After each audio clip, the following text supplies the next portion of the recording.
Who do you think is happier and spends their money with more confidence in retirement? A millionaire or a cop? Who could care less if they spend all of their money and we're looking at $10 in their account at the end of each month? A big-time investor or a school teacher? Who can relax and enjoy their retirement and spend their money with confidence? A big-time stock trader or a career garbage man? Yeah, the answer is going to surprise you. You may not like it. You might have been in the wrong career all your life. But don't worry, it may not be too late for you, because today on Straight Talk Wealth Radio, I'll not only show you why, I'll show you what you can do about it. But in the meantime, here's a clue. Go take out the trash before you watch this video and think about it.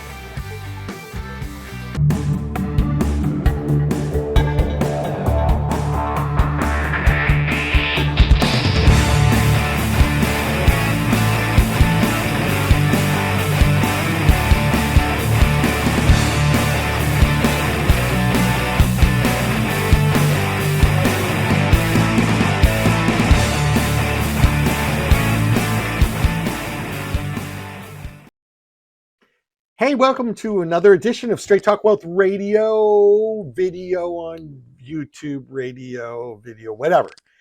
This is episode 91B. So here's the deal. Last week, I had a lot of stuff to cover. We are in the topic of how to spend more money in your retirement, how to increase your spending and do it with confidence. Last week, I went through the whole problem of it, the dilemma of it, why this is an important topic to be talking about. If you did not see that episode from last week, go check it out. This one should be 91B, that would be 91A. So we covered the problem last week and the dilemma. This week, this episode is going to dig right into solutions and how to start to resolve that situation. That's what we're talking about today. In fact, in a minute, I'm just going to run the end of last week's show where I told you what I was going to run this week, so that for the come on, so you know what we're going to cover, I'm going to take it up from last week to start this week. Make any sense? Of course it does. But listen, here's a really important thing. If you've been watching Straight Talk Wealth Radio on YouTube or wherever you're finding it, make sure that you subscribe. Get a notification when there's two things: subscribe and get a notification when we have a new episode. Usually they're every 2 weeks, sometimes they're every week. I might take a week off and do it every 3 weeks. I actually have a practice I'm running here. This is my main job, is to take care of my clients' money. So I do Straight Talk Wealth Radio as I can. Anyway, listen, like us, subscribe to us, hit the notification. Those are the three major things. Like us, comment if you have some. I'd love to hear the comments.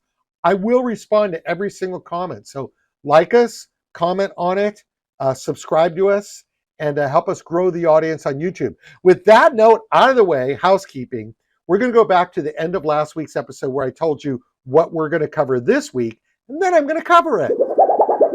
Hey, we covered a lot of information today. I'm going to take a break. We're going to come back next week. Listen, here's what we're going to cover next week. All about solutions on this area of how to get you spending more money. We're going to look at determining your income need. That's one section we're going to go over. We're going to look at how historically, how much can you take as a withdrawal rate and make it sustainable over a lifetime. That's really, really key in terms of what can you spend? How much can you spend? We're going to look at that. We're going to look at how to greatly increase that.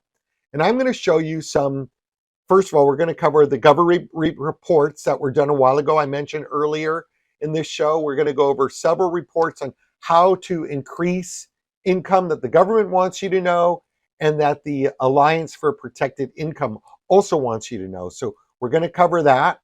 And then I'm going to go over some specific case studies where we could get people from a hopeful 4% withdrawal per year to a for sure 7% withdrawal per year, maybe even up to 10, and not look back, to do it with peace of mind and confidence. We're going to cover that in the next episode. All right. So this was an interesting study that was done, I think, by the MetLife Mature Markets Institute. And it was a little while ago, but we definitely find that these truths have been holding through for a whole generation.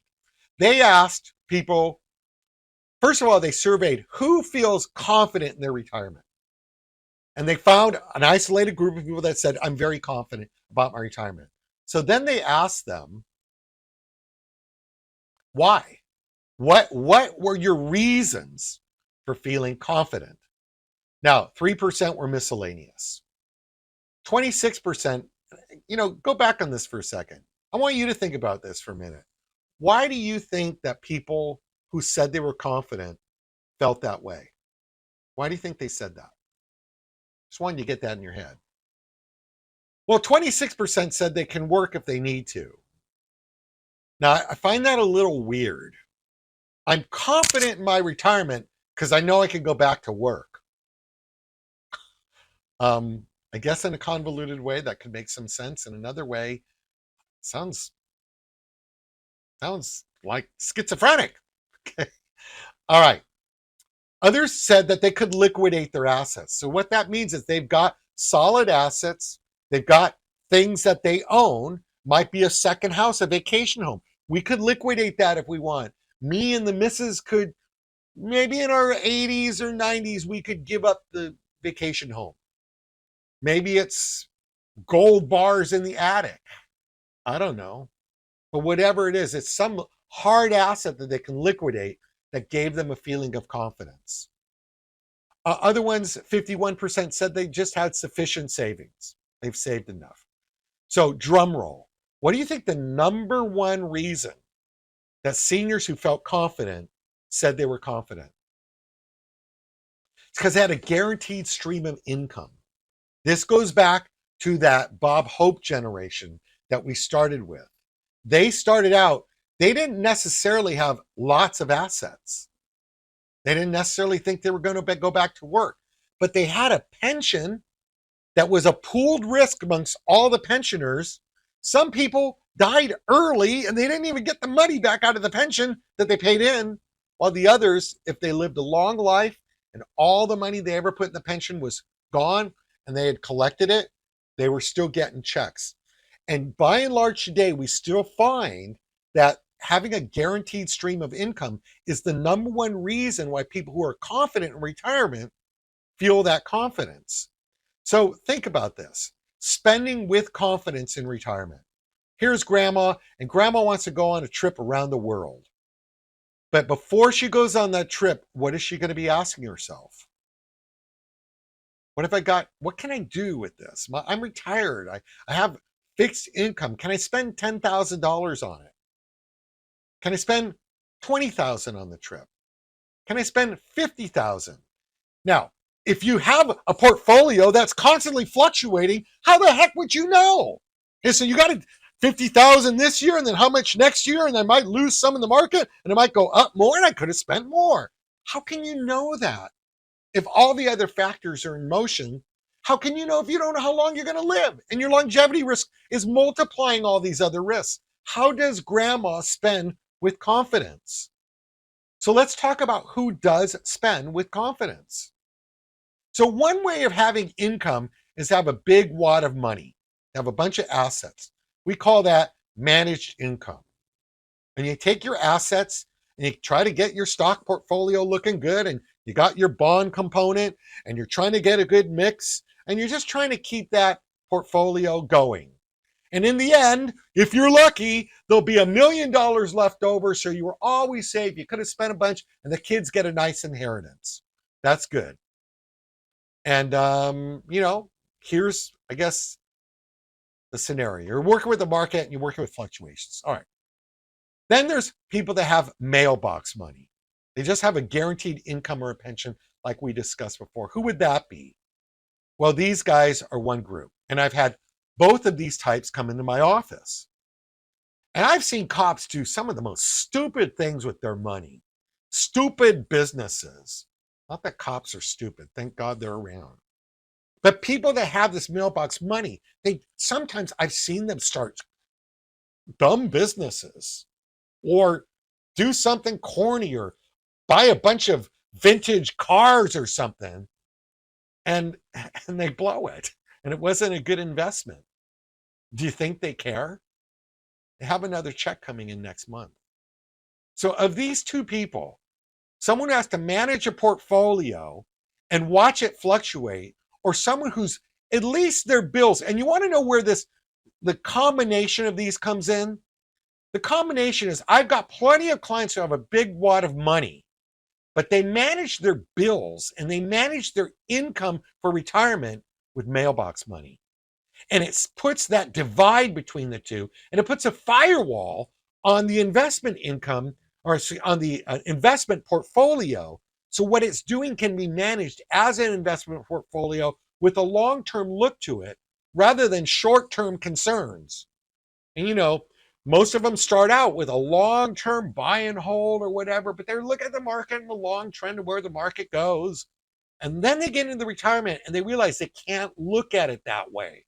The short term starts to matter about what they can spend their money on and the lifestyle they can have. So what they do is they cordon this off, and they create the retirement out of mailbox money with guarantees on the income to pay the bills, so they can manage the portfolio without interference.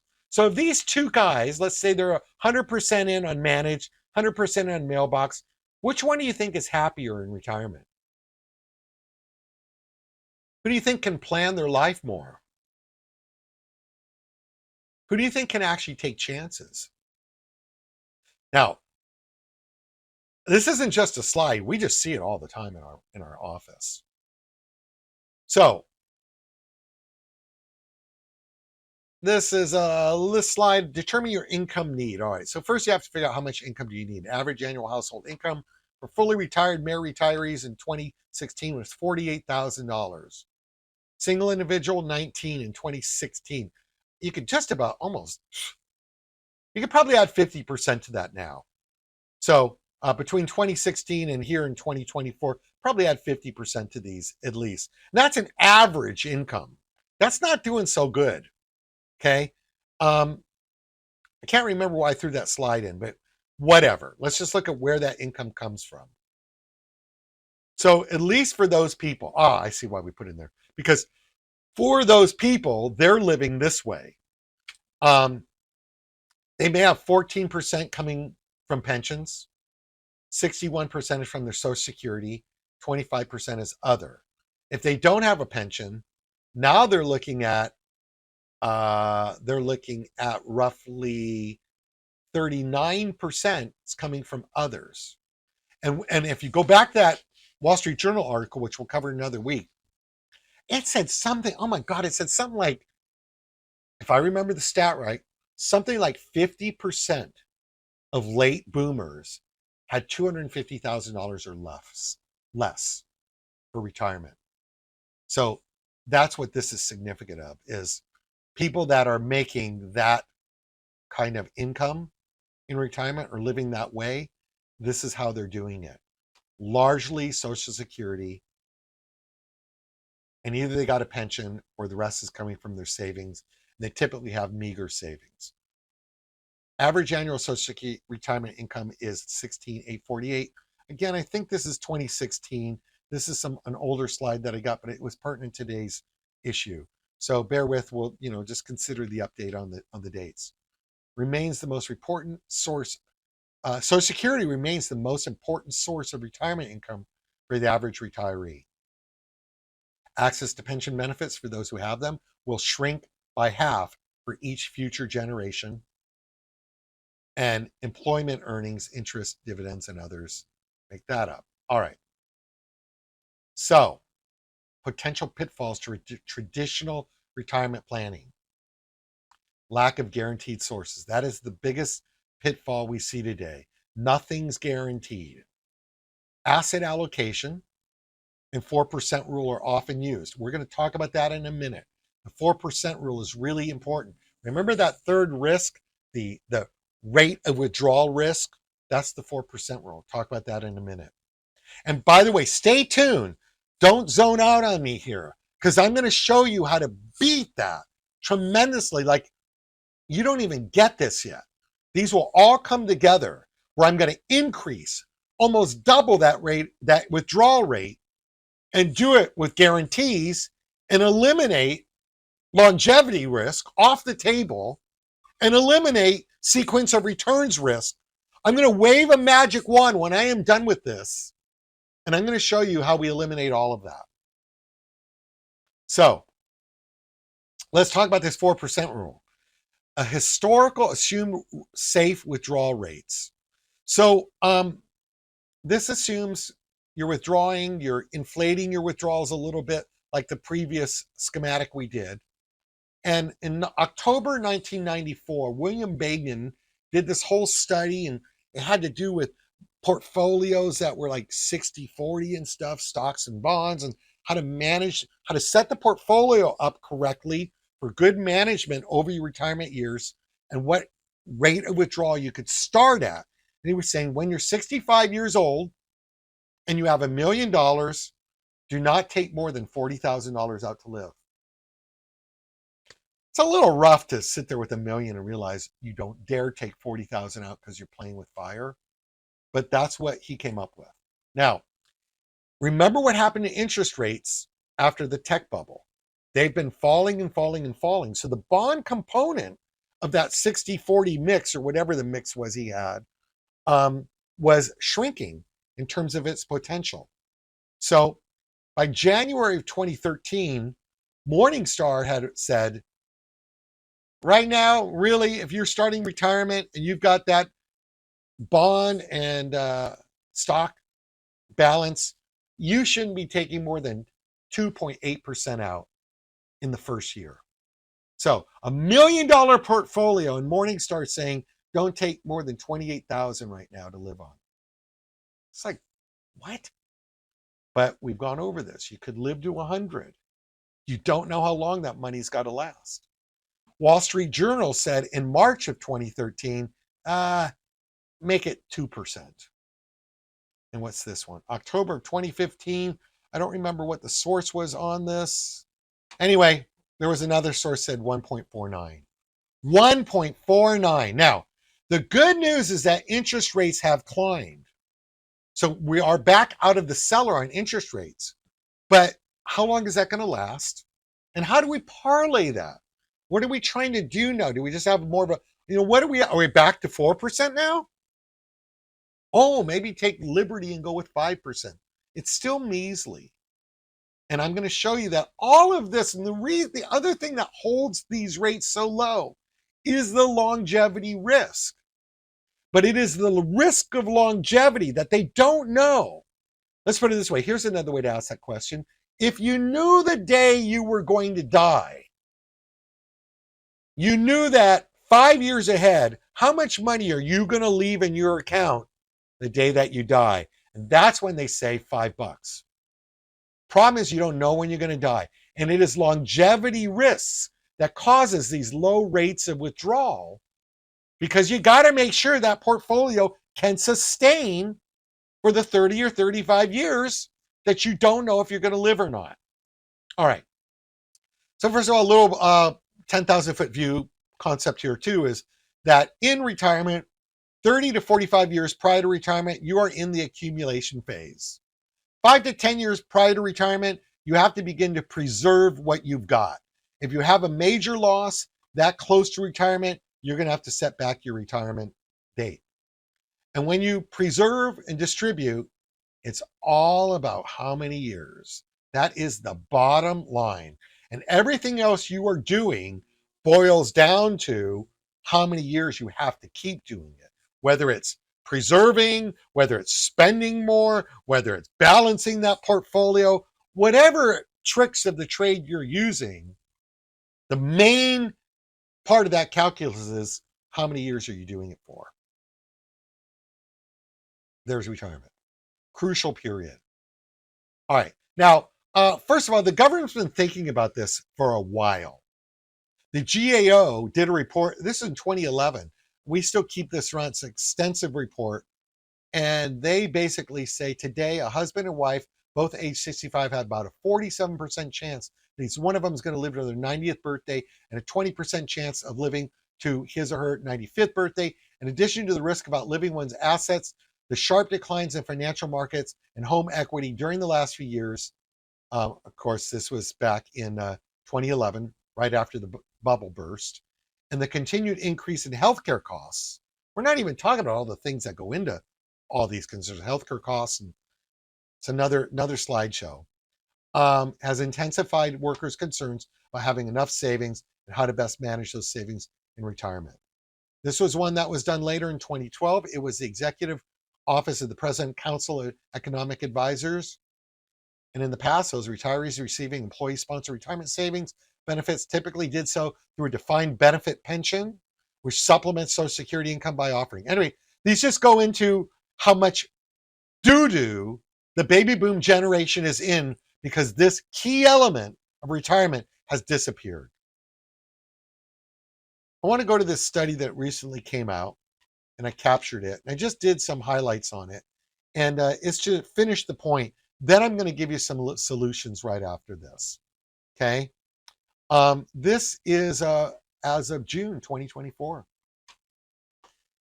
And let's take a look at this now, because there's a key concept here that's going to challenge you. But let's look at the background. In 2022, 11% of private industry employees in the United States participated in employer pension, 49% participated in defined contribution. So now, just going to summarize this, okay? An employer pension is called defined benefit. When you go in, you know what your benefit will be. If you're a teacher and you know you work so many years, you know you could calculate the size of your check. Social Security, in a sense, is a defined benefit pension. You don't know how much, what the lump sum is. You don't know what you contributed to Social Security. We've lost track, but we know if we do the calculus, what our check will look like. That's not a 401k. That's the trick that happened. In 1974, when the Employee Retirement Income and Securities Act under Nixon came in, they started a process of replacing pensions with 401ks. Those are defined contribution. The law says how much you can put into them and take a tax savings for doing it, but they don't tell you what the benefit will be coming out. And people got tricked and they think they've got a pension because they have a 401k. They have no such thing, not the same ilk. So 49% of American workers in 2022 participate in a defined contribution plan like a 401k. Prior studies show little evidence that retirees spend investments down over time in a manner that resembles life cycle theory. If retirees spend less than they contribute to an investment account rather than a pension, this can have a significant impact on retiree welfare and on aggregate spending among older consumers. Okay, what they're saying in this paragraph is that there's a life cycle to being retired, and most people with these defined contribution pensions are underspending their life cycle. They're not spending the accounts down to zero the day that they die. Why not? What the heck are they holding on to? Deciding how much to spend each year in retirement from investments is complicated when both the length of retirement and the returns on the assets are not known. Unknown longevity presents a trade-off in which a retiree can either spend generously and risk outliving savings, or spend conservatively and live a less enjoyable retirement. A retiree who prefers not to accept the risk of outliving their savings will spend less. And that's the beginning of the show where I said, you're not spending enough in retirement. The study says right here, everybody's leaving money to the next generation. They're tightening their belts. They're downsizing, and they're leaving money behind. Why? Because they don't know what the longevity is going to be. If you knew within 5 years you're going to die, I guarantee you, you'll leave zero in that account. Okay? But people aren't doing that because they don't know. So an alternative to spending from investments, this is what I want to talk about, is to transfer the risk of an unknown lifespan to an institution. It's called pooling that risk, such as a pension, if you could have gotten one. The federal government, yeah, maybe, or an insurance company. And the federal government comes into play for Social Security because one way of doing that is to wait the longest you can to collect your Social Security. You're transferring your longevity risk to the government. You're saying, I would rather wait and take a longer amount because I think I'm going to live longer. And now I got a larger check for a longer time. And my cost of living increases will be actually more dollar value because I started with a higher check. So if you add 5% to a $2,000 check, it's not as much as adding 5% to a $3,000 check. So this isn't nonsense when we say transfer the risk to the government. That just means wait to take your Social Security is really what they're talking about. Or you transfer it to an insurance company. A rational, risk-averse retiree who does not transfer longevity risk will spend less each year than if they had purchased a fairly priced income annuity. I'm going to give you some numbers on this in a minute. What does that mean to purchase a fairly priced income annuity? We'll look at that. Economic theory predicts that a retiree with a similar annuitized wealth will spend more than a retiree with an equal amount of non-annuitized savings. So remember the managed money versus the mailbox money? Who spent more with retirement? In this paper, which you can have for free, we'll make it downloadable. Economic theory predicts that a retiree who has similar annuitized or mailbox money that is just guaranteed for life, he will spend more than a retiree with an equal amount of non-annuitized savings. They both have the same amount, but if one's got them annuitized, they're going to spend more. That the lifestyle that retirees give up by failing to annuitize is referred to by economists as the annuity puzzle. Now, this goes into way more, and if you can't sleep at night, read this report because just the language and the calculus in it will put you to sleep. It's very in-depth, and the charts in this just go like, I mean, great if you can read scientific papers, and I did, and I got through it, but there's no way I'm going to be laying this on you here on an online show. It's just, it'll put you to sleep. But it's super, it's good. It's just very, very sound. But going back to the front page, there's something really significant on the front page I want to talk about, and then we're going to wrap this up. Here's the key thing I want you to consider in your own mentality of why you're probably stuck, and you are probably stuck right here. Deciding how much to spend each year from investments is complicated when both the length of the retirement and return on assets are not known. Unknown longevity presents a trade-off in which a retiree can either spend generously and risk outliving savings, or spend conservative and live a less enjoyable retirement. So this is the crux of where you've got to change your thinking. And it's right here in a little footnote, but it's crucial. If I asked you, what would you rather have? $10,000 a year of additional income or $140,000 of wealth? 59.4% of respondents would feel more comfortable spending non-essential activities, like just play money, if they had $10,000 of additional income than they would if you put $140,000 in their account. Right? I mean, they're going to put a wad of 140 in your account. I'm going to put 10,000 in your mailbox every year, and you can spend freely on whatever you'd like to goof off with, non-essential. The 60% of them said, give me the $10,000 check because I'll spend the whole wad, right? So this is key. Now, why did they pick those numbers? They picked those numbers because those numbers are available in the free market. You can buy $10,000 of lifetime annual income with $140,000 of wealth. That's why they picked that. So let's go to some ledgers of some recent cases I've been working on, and I'm going to show you real life cases of some retirees and how they were able to buy guaranteed lifetime income, how much it costs, how it worked, what the formulas are, and we'll wrap this up.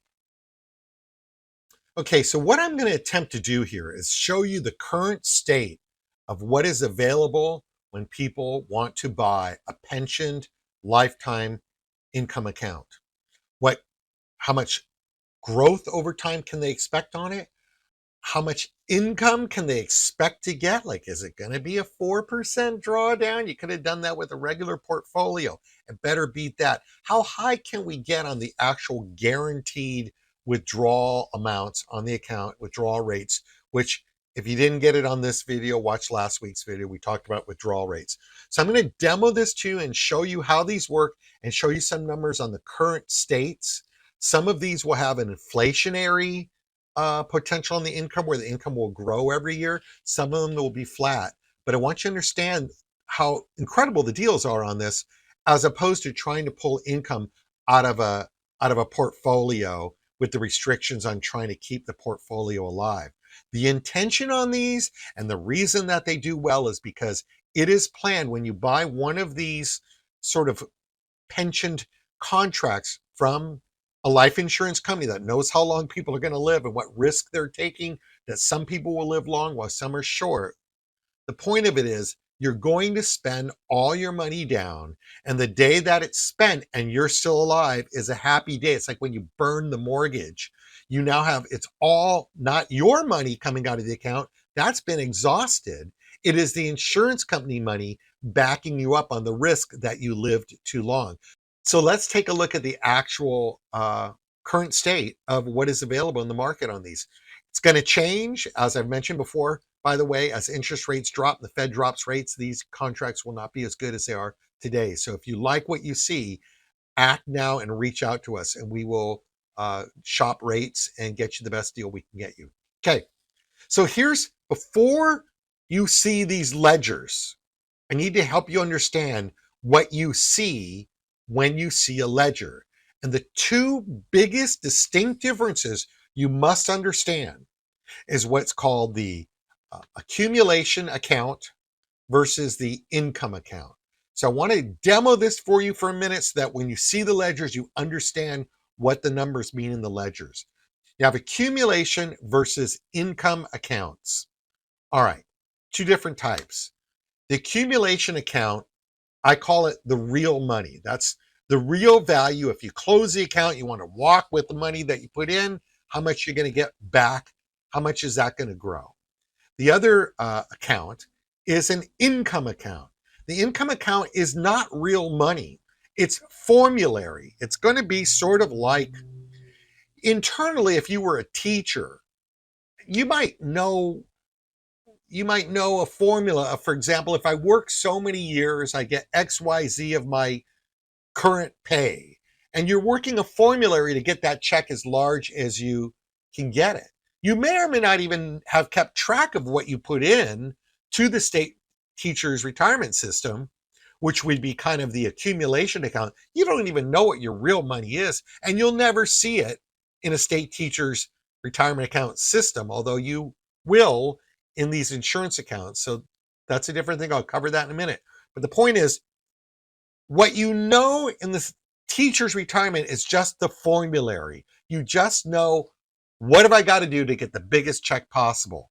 In these accounts and the ledgers I'm going to show you, there'll be a statement of the accumulation account, which is the real money you've put in and how much it's grown, but there'll also be a formulary account. And that formulary account is determining the size of the guaranteed lifetime check that you're going to get. So don't be confused. And one of the things about bells and whistles on this is, there's certain little things insurance companies can do to spice up one or the other accounts, and people get confused. They say, for example, we're getting a 15% bonus right now on everything that goes in. And people think, well, that's going to be real money in my account. It may not be. It might just be a bonus on the formulary. And there's a lot of ways to manipulate those. So again, it's important to know the difference on these. So the accumulation account is the real money. You put it in, it grows a bit. If you close the account tomorrow, that's what you're going to walk away with. The income account is generally going to be some multiple of the accumulation account. So if you put money in the accumulation, if you put money into the contract, your income account might grow twice as fast as the real earnings on it. So for example, if you made 5% that year on your accumulation account money, that might have grown the formulary by 10%, which means that if your real money grew by 5%, the size of your check or the potential check you may draw in this scenario would have grown to a 10% larger check by deferring it and waiting to take it. So there's different ways that they do this, but generally the income accounts are going to be a multiple of the accumulation account. Lots of different formulas they might apply to it. Now, that's going to grow for a while. Let's say you've had this for a while, and some of these accounts you can trigger the income immediately. Some of them you let them grow for a while. But if you've had this for a while, typically the income account grows substantially larger than the real money. But don't forget, it's just formulary. What is it formulary to? Well, okay, a lot more money showing in it. But what it's a formulary to is at some point, you're now going to apply a spigot. And that spigot is where you're now going to begin to withdraw relative to what the income account got you to. So the number to know is, for example, if you had 100,000 in your accumulation account, but your income account was 200,000. And now you're going to apply a withdrawal rate to what? To the income account. So let's say that the income account had 200, the accumulation account had 100, and your withdrawal rate is 5% against the income account. What that really means then is it's a 10% withdrawal rate against the real money. Again, just don't try to think with what you've seen. Don't try to think with, well, what are the rates? Understand this basic, or you will never translate future ledgers. Just understand this in its pure form. The withdrawal rate is generally going to be set. It's going to be a percentage against the income account. It might be 5%. It might be 7%. Okay. If it's 5% and the income account is 1.5 times bigger, then that means it's going to be 7.5% of the accumulation account. But that's not how it's going to be stated. It's going to be a 5% withdrawal rate against the income account. There are 6% withdrawal rates. There are 7% withdrawal rates. There are 8% withdrawal rates. I'll show you a few of them. But just understand what they are withdrawal rate against. They are withdrawal rate against the income account, not the accumulation, which generally means that the withdrawal rates that you see are bigger than that over the actual accumulation. One little side note here. It falls into don't fall into bells and whistles. If an income account is growing substantially, if it's geared to have huge growth in the income account, they're probably going to take it away from the potential growth of the accumulation account. So for example, if you see an income account that's guaranteed to grow at 8% every year, that means every year that you wait to take your check, it'll be 8% bigger than if you took it last year. And every year that could compound 8% bigger and bigger and bigger check every year. But probably if you're getting that much aggressive guarantee in the income account, the accumulation account's probably being weakened. It's probably not going to see a lot of growth in your real money because the insurance company is hedging it against the guarantee that they're going to give you a lifetime income. So they're hedging it way into the future, and that's why they can do certain guarantees in the income account. And that's what they're hedging against when they give you a really large income account, but they're not hedging it against, but you're going to make a lot of money in the accumulation account. Very generally in these types of contracts, you have a choice of whether you want, and some of them will blend. Some will say, well, we won't give you as great of a guarantee in the income account, but we'll grow the accumulation more. So if you decide you don't want the withdrawal rate, you don't want the guaranteed income, maybe you'll have some good money growing in there anyway. But you have to watch these things, and these two tend to be competitive with each other within any single contract. But do you get this? Let's review. That's your real money, the accumulation account. That's the formulary that you've grown in order to draw a future check And that check will be based against a withdrawal rate. That is a percentage of what's in the income account. Now, if you take your money out through the accumulation account, if you don't use this spigot to take it out and you just start withdrawing it, there's no guarantee that the money will last forever. You're at your own prerogative. You have to manage your own withdrawals. That's how it works. If you follow the withdrawal rate based on the income account, then you have that income fully guaranteed for life. So let's say hypothetically that this had grown to twice as much. The income account was twice as much as the accumulation account, and you were taking a 5% withdrawal against it. That is a 10% withdrawal against the real money. So roughly, if it had no growth at all, in 10 years, the real money's gone because you're taking 10% out of that per year. Now, maybe with a little bit of growth, it lasts 11 or 12 years. But at that point, it's done. If you're using this system of income count versus withdrawal rate, and you're withdrawing based on that formulary, and your accumulation account has hit zero, the insurance company is on the line to have to keep paying you. And again, I'm not showing this to get all professorial about it, but I'm going to show you ledgers, and you can't understand ledgers if you don't understand these basics. And you'll be fooled by ledgers if you don't understand these basics. So again, when you use this system of with income account and withdrawal rate, if your money totally is gone in the accumulation account, there's no real money left. The insurance company takes on the liability of your longevity and will continue to send you checks even if there's no money left in the account. So that's why the income account matters, even though it's just formulary. Because when you withdraw from the income account and you withdraw through a stream of income and you follow that withdrawal rate, that money is guaranteed as long as you live. And that means you've created an account that is similar to a pension, which all these reports are saying why the baby boom and future generations are endangered is they don't have protection against their longevity. They don't have pooled risk on their withdrawals, and they're having to manage withdrawals from portfolios that could run out of money. So they don't take as much and they don't live as well because their whole life is spent trying to preserve the portfolio. When you take it on this system, it's similar to a pension. It's similar to Social Security. If they make their guarantees on Social Security, it's similar to a union pension. It's similar to a government pension, all of those things. But here's the difference from the pensions. If you pass away early in most of these pensions, your beneficiary might inherit the income, but they won't inherit the bulk account. That bulk account is lost. You have no idea what's money's left generally in your pension account. You just know what your checks are. You don't have any idea what's left in Social Security. You only know what your checks are. In most of these accounts, what happens is you still preserve the lump sum.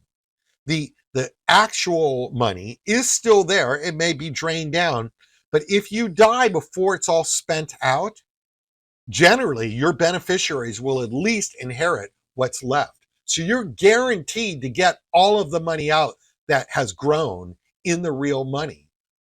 So you're guaranteed to get that to your beneficiaries. If you die early in this system, there's still a lump sum that's going to go somewhere. So that's the main difference. All right, let's take a look at some real ledgers now that you understand what goes into it.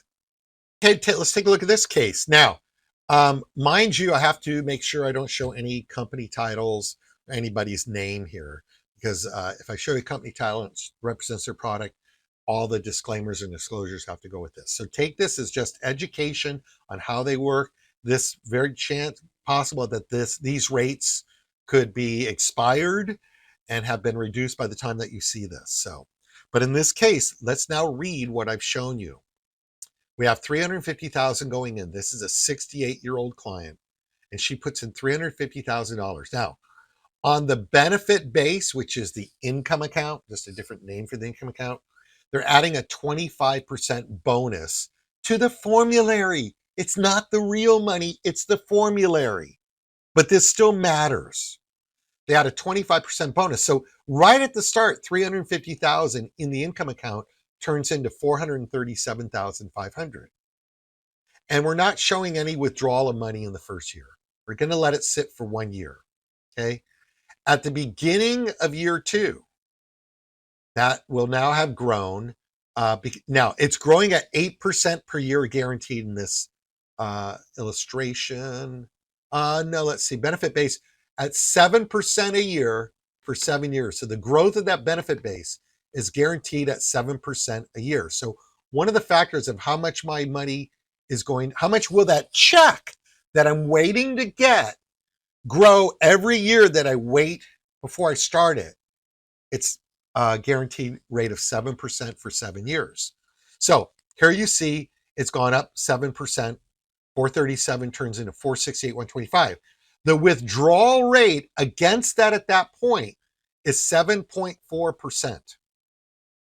And they will now take 34,641 guaranteed for life as long as they live. And I'll show you another ledger in a minute. We'll see how long the real money lasts before it putters out.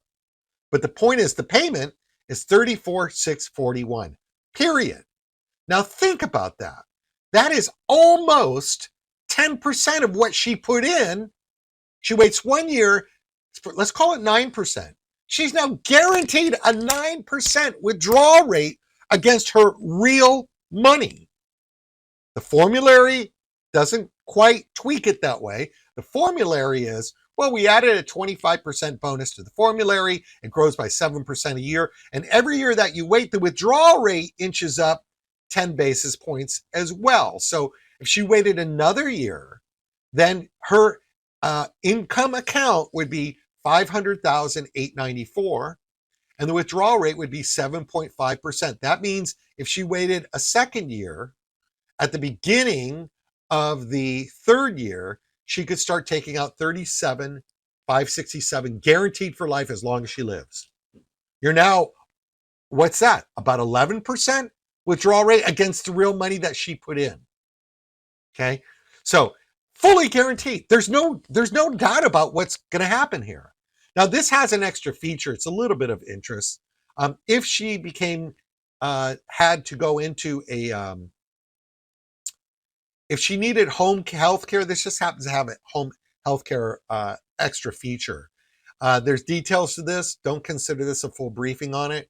But the point is that if she actually needed assistance with her activities of daily living, long-term care, for a period of time, and all of these have different brackets on this. Some will say we'll do it for 5 years. Some will say we'll do it until the real money runs out.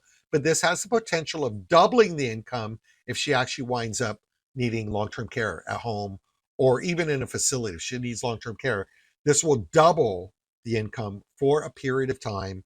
See the contract, talk to your agent about what the stipulations are on it.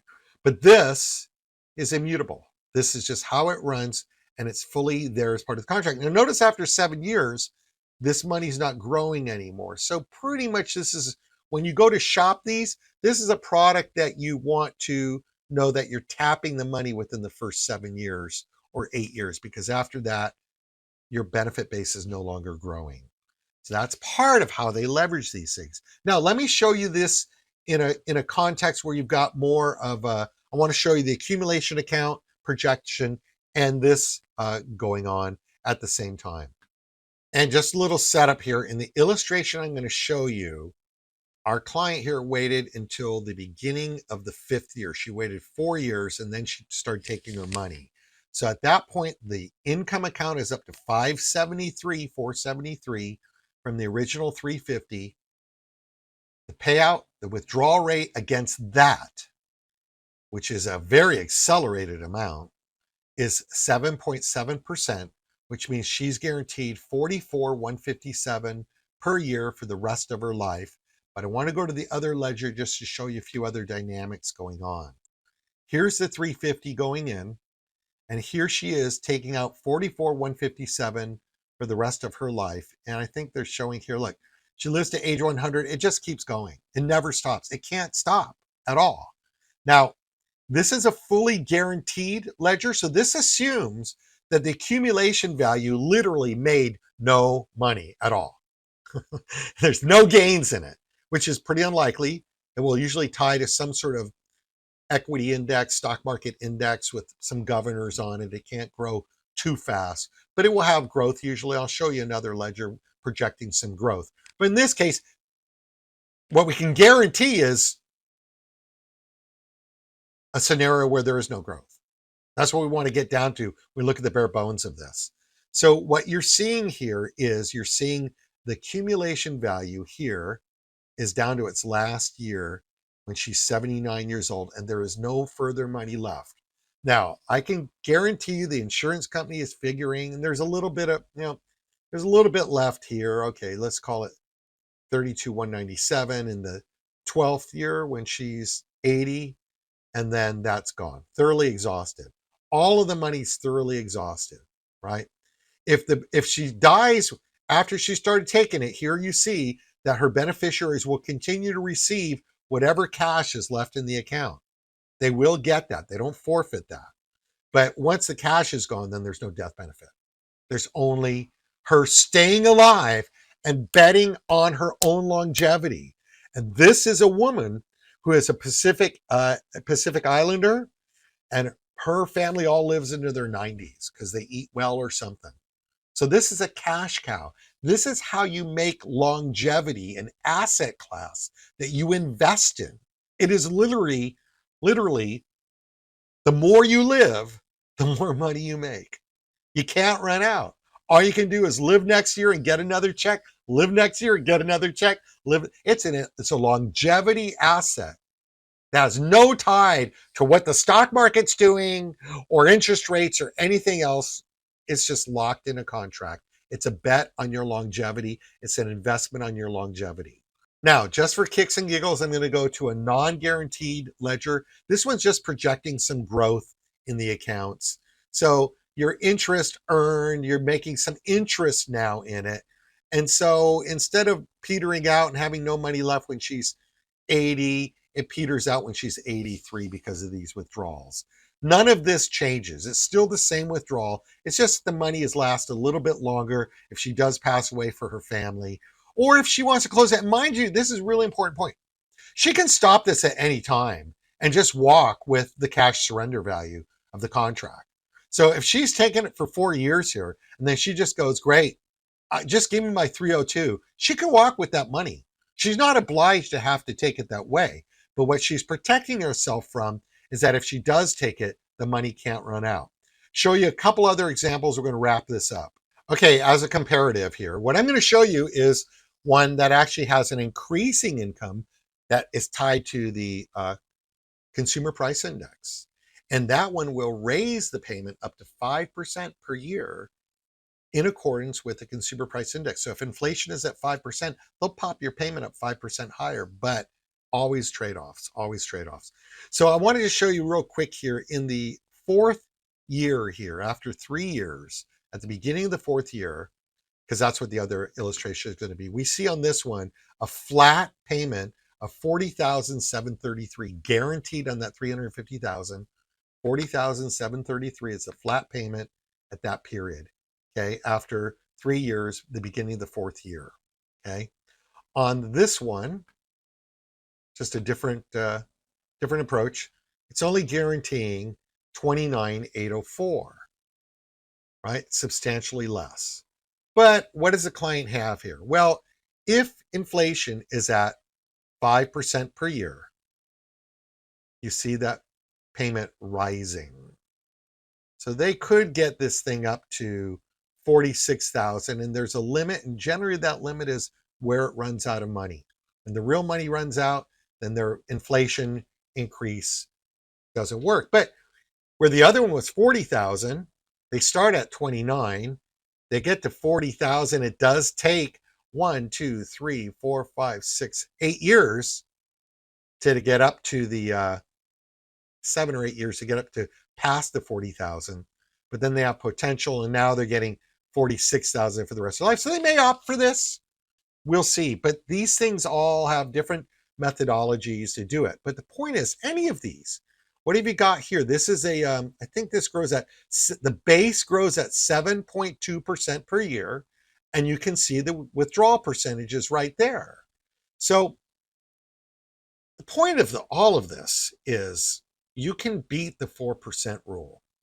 You can spend more money in your account. You can spend more of what you've got and do it with a free heart and do it with confidence. You just need someone to back up your longevity risk. And that, my friends, is the secret. That's what you need to know. And if you're wealthy and you got a big portfolio, then make sure when times are bad, you don't have to take your lifestyle money out of the portfolio. You have one of these contracts that pays your bills, either inflationary or you can always ladder these.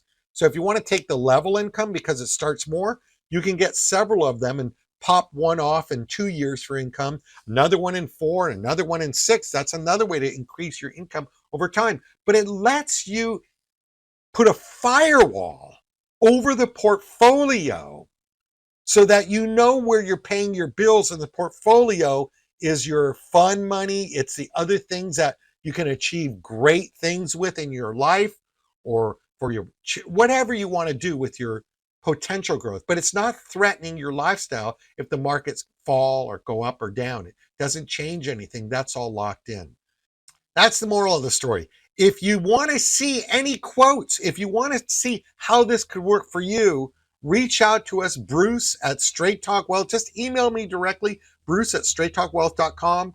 I will respond. We will set up some calculations and quotes on this. Don't wait, because prices are going to not get better. We're pretty peaked out on interest rates. And the second the Fed starts dropping them, these will not look as sweet as they do today. Get in touch.